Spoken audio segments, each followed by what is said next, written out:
دیکھیے جی، at the end of the day digest commercial ventures ہیں، ٹھیک ہے. تو commercial ventures in the sense کہ ان کے اندر ایسی کہانیاں جو کہ ریزوننس رکھتی ہیں ریڈرشپ کے ساتھ، زیادہ تر وہ چھپتی ہیں، but there are voices of dissent جو کہ ہمیں نظر آتی ہیں. تو پہلی بات تو یہ. دوسرا یہ کہ یہ جو ہم بات کر رہے تھے کہ کس طرح سے بعض ریلیجس مائنورٹیز کو ڈائریکٹلی ہمیں ٹارگیٹڈ نظر آتی ہیں، یا ایک جو ہمیں فنڈامنٹلسٹ ریلیجیوسٹی کا ایک ایلیمنٹ ہمیں بڑھتا ہوا نظر آتا ہے. تو آئی وڈ سے کہ اس کے اندر بھی پھر وہی ڈبیٹ آ جاتی ہے کہ وہ میڈیا سوسائٹی کو ریفلیکٹ کرتا ہے یا وہ سوسائٹی کو شیپ کرتا ہے. ٹھیک ہے. تو میرا جواب یہ ہوگا کہ وہ کنٹیکسچولائز کر رہا ہے ایک طرح سے، لیکن اسی کے ساتھ ساتھ ہمیں اور بھی بہت ساری ایسی کہانیاں نظر آتی ہیں جو کہ اس ڈومیننٹ نیریٹو کو چیلنج بھی کر رہی ہوتی ہیں. ٹھیک ہے. لیکن یہ ہے کہ وہ اگین وہی بات ہو جاتی ہے کہ وہ والی جو آوازیں ہیں وہ کم ہیں اور بہت مائنورٹی میں ہے، لیکن وہ بھی ڈائجسٹ کے اندر ہی ہمیں چھپتی نظر آ رہی ہوتی ہیں. ٹھیک ہے. I hope that answers your question. اور کسی کا؟ جی ان کو دیجیے گا، اور یہ بھی بتا دیجیے کہ کتنا ٹائم رہ گیا ہے. السلام علیکم، میرا نام حاجرہ ریحان ہے. میں یہ سوال پوچھنا چاہ رہی ہوں کہ ٹیکنیک کے اوپر بات ہو رہی تھی فکشن کے، تو ٹیکنیک میں اب ایکسٹریمزم جو ہے وہ بہت زیادہ مطلب سامنے آ رہا ہے. یہ بھی ایک ٹیکنیک ہو گئی ہے. مذہب کو تو پہلے بھی استعمال کرتے تھے، اب بہت زیادہ ایکسٹریم وے میں استعمال کرنے لگ گئے. پولیٹیکل اسٹوریز ہوتی تھیں پہلے بھی، اب بہت زیادہ ایکسٹریم پہ چلے جاتے ہیں اور بہت زیادہ کنٹروورشل کرنے لگ گئے ہیں اسٹوریز کو. تو آپ کیا کوئی ایسا سسٹم آ سکتا ہے کہ کسی بھی ٹیکنیک کو رد کیا جا سکے؟ جیسے بہت ساری اسٹوریز پہلے جیسے کہا جا رہا ہے کہ پہلے کسی قسم کی اسٹوریز ہوتی تھی، اب دوسرے قسم کی اسٹوریز ہوتی ہیں. تو کیا ہم ٹیکنیک کو بھی رد کر سکتے ہیں تاکہ ایکسٹریم پہ جا کے جو بھی لکھا جا رہا ہے اس کو رد کیا جا سکے، یا اس کے بارے میں کوئی ایک رول بنایا جا سکے، لا بنایا جا سکے؟ میرا خیال ہے نجیبہ اس کا جواب شاید دے سکیں. شکریہ. جہاں تک میری سمجھ میں آیا آپ یہ پوچھنا چاہ رہی ہیں، غالباً آپ یہ پوچھنا چاہ رہی ہیں کہ وہ حربے جن کی مدد سے کسی خاص پیغام کو عام کیا جاتا ہے، آپ اس ٹیکنیک کی بات کر رہی ہیں. کیونکہ ہم جس ٹیکنیک کی بات کر رہے تھے وہ تو یہ ہے کہ آپ ایک عام واقعے کو فکشن میں کیسے بدل سکتے ہیں، اسے فن پارہ کیسے بناتے ہیں، اس کے لیے جو طریقے استعمال کیے جاتے ہیں اس ٹیکنیک کی ہم نے بات کی. لیکن آپ کا سوال یہ ہے کہ کسی خاص پیغام کو، خواہ وہ ریلیجوسٹی سے متعلق ہو، خواہ وہ ایتھیزم سے متعلق ہو، یا پولیٹیکل ایکسٹریمزم سے متعلق ہو، یا ریلیجس ایکسٹریمزم سے متعلق ہو، اس کو عام کرنے کے لیے جو ٹیکنیکس استعمال کی جا رہی ہیں، جس میں مثال کے طور پر ٹیلی ویژن ڈرامہ بھی شامل ہے، یا ادب کے بھی کچھ چیزیں شامل ہو سکتی ہیں، تو اس کو کیسے روکا جا سکتا ہے آپ یہ کہہ رہی ہیں. تو میرا خیال ہے اس کے روکنے کا بہترین اور اچھا طریقہ تو شعور کو عام کرنا ہے. کیونکہ جب ہم شعور کو عام کریں گے تو وہ چیز رد ہو جائے گی. باقی بزور روکنے کے طریقے بھی ہیں، لیکن پھر اس سے ریزسٹنس بڑھتی ہے. ہمیشہ ہم نے یہ دیکھا ہے کہ جب کسی چیز کو اچھی ہو یا بری ہو بزور روکا جاتا ہے تو اس کے جواب میں وہ ابھر کر سامنے آتی ہے. تو بہترین طریقہ ہے اس کے مقابلے میں اس اویئرنیس کو، اس شعور کو عام کرنا کہ جو اس کو قبول کرنے سے انکار کرے. یہ لانگ ٹرم ضرور ہے، لیکن میرا خیال ہے زیادہ افیکٹو ہو سکتا ہے. اچھا، اور کسی کا نہیں سوال؟ تو میں ایک سوال اصغر ندیم سید صاحب سے کرنا چاہوں گا. بات جو ہے وہ اس طرف نکل گئی ہے کہ اب جو پاپولر فکشن لکھا جا رہا ہے وہ عوام کو زیادہ پسند آ رہا ہے، اور جب وہ ٹی وی پر پیش کیا جاتا ہے تو وہ بھی وہاں پر بھی پسند کیا جاتا ہے. اس کے مقابلے میں جیسے کہ کرن نے بتایا کہ دوسری چیزیں بھی لکھی گئیں لیکن وہ پسند نہیں کی گئیں. تو ہم جب قیام پاکستان کے بعد دیکھتے ہیں تو ترقی پسند تحریک ایک مذہبی رواداری کی بات کر رہی ہے، سارے ادیب، شاعر، افسانہ نگار، مگر ہمارا پورا ہند کا معاشرہ ایک اور طرف چل رہا ہے، فرقہ واریت کی طرف چل رہا ہے. اور اب ہم دیکھتے ہیں کہ ہمارے ادیبوں میں تو مزاحمت موجود ہے یا وہ دوسری کانشیسنس موجود ہے، لیکن عوام کچھ اور پسند کر رہے ہیں. تو کیا ادیب ہمارا پہلے بھی ناکام ہوا، اب بھی ناکام ہو رہا ہے؟ دیکھیے، بات یہ ہے کہ آپ کس طبقے کو تیار کر رہے ہیں دیکھنے کے لیے. آپ کی مارکیٹنگ فورسز وہ طبقہ کریٹ کرتی ہیں، پھر اس طبقے کے لیے کیٹرنگ کرتی ہیں. یہ ایک پورا سسٹم ہے، معاشی نظام ہے، جس کے تحت ایک سوسائٹی کو شیپ کیا جاتا ہے. ایک سوسائٹی آپ کو نہیں فیل ہوتا یہ سوسائٹی کس طرح شیپ ہو رہی ہے، لیکن وہ ہو رہی ہوتی ہے. آپ پچھلے 70 سال کی بات کر رہے ہیں، اس میں دیکھیں سوسائٹی کو کن لوگوں نے اپنی مرضی سے شیپ کیا، اور ہم اس میں شامل نہیں تھے، عوام اس میں شامل نہیں تھی. ان کو نہیں پتا تھا کہ ان کو کس طرح سے سدھایا جا رہا ہے. یہ جو انڈیا کا الیکشن ہے، آپ کے خیال سے یہ کہ فیئر الیکشن ہے؟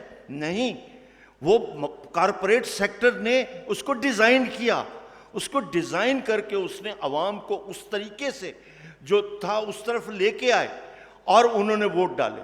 تو یہ اس برِ صغیر کا فینومینا ہے. تو اسی طرح پاپولر فکشن کے لیے مارکیٹ مینیجرز نے پہلے راستے بنائے کہ کس کو ٹارگٹ کرنا ہے. لوور مڈل کلاس کی عورت کو ٹارگٹ کرنا ہے، اپر مڈل کلاس کی عورت کو ٹارگٹ کرنا ہے، فیملی کو توڑنا ہے کہ مرد میل ویورشپ پہ چلا جائے، فیمیل ویورشپ پہ چلی جائے، بچے گئے بھاڑ میں. تو یہ ساری چیزیں ترتیب دی گئی ہیں، یہ بنائی گئی ہیں اس حساب سے. پھر اب آپ اس کو پاپولر فکشن کہتے ہیں تو کہہ دیں، مجھے کوئی اعتراض نہیں ہے. جی حمید شاہ صاحب، کیا ہمارا ادیب ناکام ہو رہا ہے؟ جو عوام چاہ رہے ہیں وہ نہیں لکھ رہا، اور وہ جیسا ادیب چاہ رہا ہے کہ عوام بدلیں وہ بھی نہیں کر پا رہا. بات یہ ہے کہ ادب کتنا تبدیلی لا سکتا ہے، یہ تو بڑا سوال ہے نا. تبدیلی کون لاتا ہے معاشروں کے اندر، یہ الگ سے سوال ہے. آپ جانتے ہیں کہ یہاں کون سی فورسز کام کر رہی ہوتی ہیں جو تبدیلیاں لاتی ہیں. ادیب کا جو کام ہے وہ تو کر رہا ہے. آپ اس کا فکشن اٹھا لیں، یہ ساری چیزوں کو وہ نشان زد کر رہا ہے، ہر جگہ پہ یہ بتا رہا ہے کہ یہ خرابی ہو رہی ہے. اب یہ معاشرہ ٹھیک نہیں ہو رہا تو آپ کے ہاں تو جمہوریت ہی نہیں آتی. کون نہیں لانے دیتا یہ آپ جانتے ہیں، اور جیسی لاتے ہیں وہ بھی آپ دیکھ رہے ہیں. جو تبدیلی آ رہی ہے، جسے میڈیا جس کو کنٹرول کر رہا ہے وہ بھی آپ جانتے ہیں. یہ کہاں سے یہ ڈوریاں لائی جا رہی ہیں وہ آپ جانتے ہیں. تو ایسی صورتحال کے اندر ادیب کے اوپر آپ اتنی ذمہ داری مت ڈالیں کہ اسی نے، یا اسے مورد الزام بھی مت ٹھہرائیں کہ اسی نے تبدیلی لانی تھی. جنہوں نے تبدیلی لانی تھی انہیں نشان زد ضرور کیجئے کہ انہوں نے خرابی کی ہے. ادیب نے تو اپنا فرض پورا کیا ہے.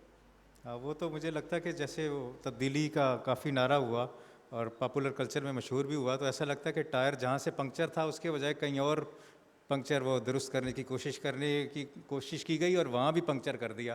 تو اب ہمارا ٹائر جو ہے سارا پنجابی میں جو کہتے ہیں نا پاٹ گیا ہے. جی محسن، آخری سوال میرا خیال ہے. جی مختصر سوال کیجیے گا. میرا سوال یہ ہے، ادیب جو لکھ رہا ہے وہ تو ایک بڑے طبقے کے لیے لکھ رہا ہے، یعنی کہ ایک بڑی ایج کے بندے کے لیے، لیکن جو ہماری نئی نسل چھوٹے بچے ہیں ان کے لیے ادیب کوئی کہانی یا کوئی اس طریقے کی چیز اس کے شعور کے حساب سے نہیں لکھی جا رہی ہے، اور اس طریقے کی چیزیں اس کے لیے موجود نہیں ہیں. اس کے پاس کہانی ہے لیکن اس کے پاس ناول نہیں ہے یا افسانے کی فارم نہیں ہے اپنی چیز کو سمجھنے کے لیے، چیزوں کو بہتر طریقے انداز سے دیکھنے کے لیے. اس کے لیے ادیب کیا کر رہا ہے ہمارے سماج؟ میرا خیال ہے یہ بھی بڑا ایک طویل اس کا جواب ہوگا. مختصر یہ کہ جیسے بچوں کا ادب 47 کے زمانے میں پھول رسالہ ہوتا تھا، لیکن اس کے بعد ہم 80s میں دیکھتے ہیں کہ اشتیاق احمد بچوں کے لیے ناول لکھ رہے ہیں. تو ایک پوری نسل تیار ہو رہی ہے ایک خاص پیٹرن پر، ان کے ناول پڑھ کے، اشتیاق احمد کے ناول خاص طور پہ پڑھ کے. تو یہ جیسے کہ بات ہو رہی تھی اصغر ندیم سید صاحب اور حمید شاہد صاحب نے کی کہ یہ ایسا نہیں کہ 1-2 سالوں میں یہ کچھ ہو گیا جو ہمارے ساتھ آج ہوا ہے. اس کے لیے پوری تیاری ہر سطح پر کی گئی ہے اور اسے خاص انداز سے شیپ کیا گیا ہے. آپ سب حاضرین کا بہت شکریہ، مہمانوں کا بہت شکریہ. خدا حافظ.